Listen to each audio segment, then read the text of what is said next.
We got that. We're going to take them out, turn the heat off.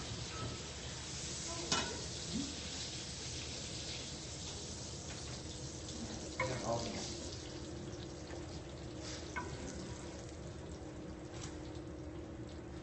So quiet in here now. What happened? Everyone's just standing in awe of the beauty of my steak. So literally, like, I'll just kind of move this way. But everyone, like, you can see and smell. You guys smell that? Right? I mentioned earlier that Chef Thomas Keller mentions that a good cook can go back in time because this is like the way that somebody cooked hundreds of years ago. You know? Just thyme, garlic, and meat. Yummy. So we're going to let it sit there and rest. A quick little rule of thumb that I like is that you want to let the steak rest about half as long as you cooked it. So if we did like 7 minutes on each side, 15 minutes total, basting it, whatever, let it sit for 6-7 minutes. Because what happens with the muscle, as you apply heat to it from the outside, all the juices get pushed into the center.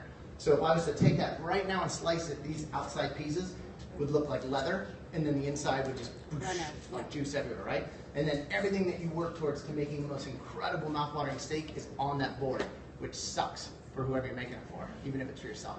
So you do that, you let it rest, let it do its thing, you're plating, you wipe up your kitchen, you make things very nice and perfect, et cetera, and then you go, you slice your steak, you put it over the top, and it's nice and beautiful and very much respectful of and worth all the things that you just did for it.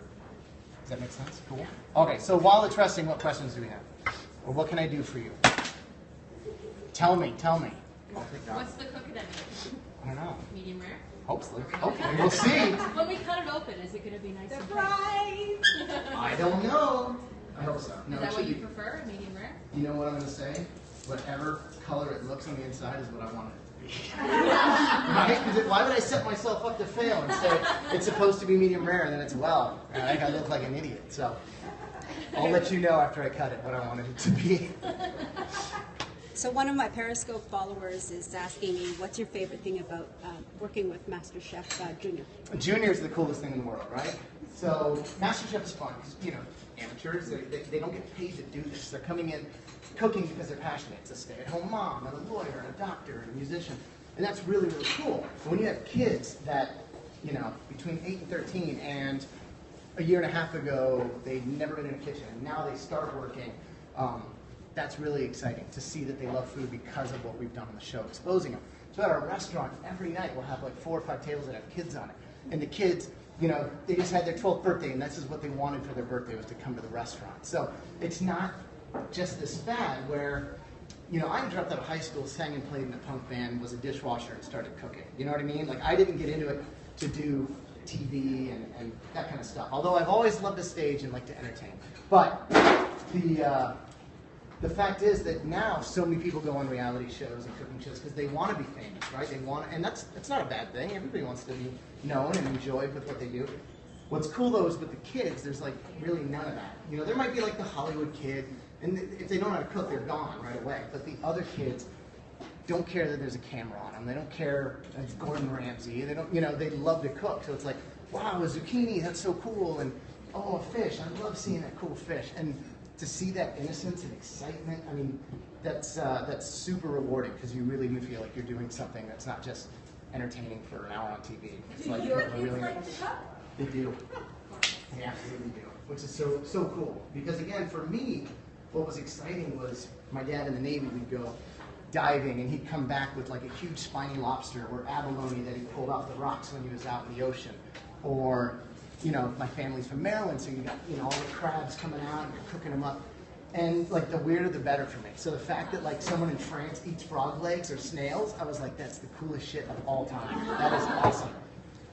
Where I think if you were raised maybe in some other areas, it's like, ooh, that's gross. I want like a well-done chicken breast. And it's like, the more you know and are exposed to, again, life is just that much more fun, I think. So, it's pretty much rested now, but still, ask questions, please, as I What play. are some of the favorite things that your kids like to make or you like to make with them? What are some of the faves? They love baking. They're really, and it's funny because I think it's just because they like to eat all the sweet stuff. But eggies, breakfast things, I think are huge gateways for kids to enjoy cooking, cracking, stirring, mixing. One thing my family used to do when I was a kid was make a batch of pancake batter and then divvy it up into like 4 bowls and then put a little food coloring in each one. So we'd make like red things and like yellow giraffe and a green whatever. And so you'd have all these different like shapes and people made out of pancakes, which I thought was super cute. All right, so here we go. Take some of the mushrooms. And I like to think that when you make food, if you sit there and focus too much on what it looks like and wipe and put a dot and things like that, it just becomes very robotic. So I like the idea that you were walking in the woods and kind of found this fish and tripped on it. And that's what it should look like. So, got that there. Boom, boom, boom. I'll now take a steak.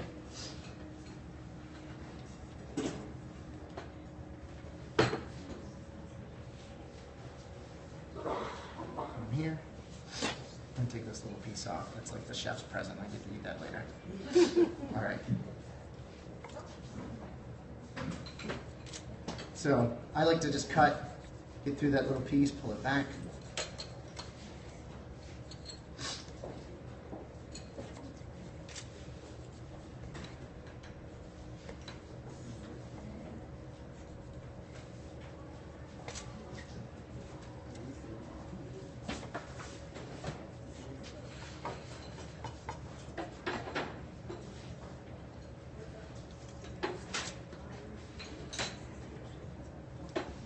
Go back, the sea salt. So I'm gonna crack pepper. I'm gonna grab a little bit of the thyme, just to So good. break open. But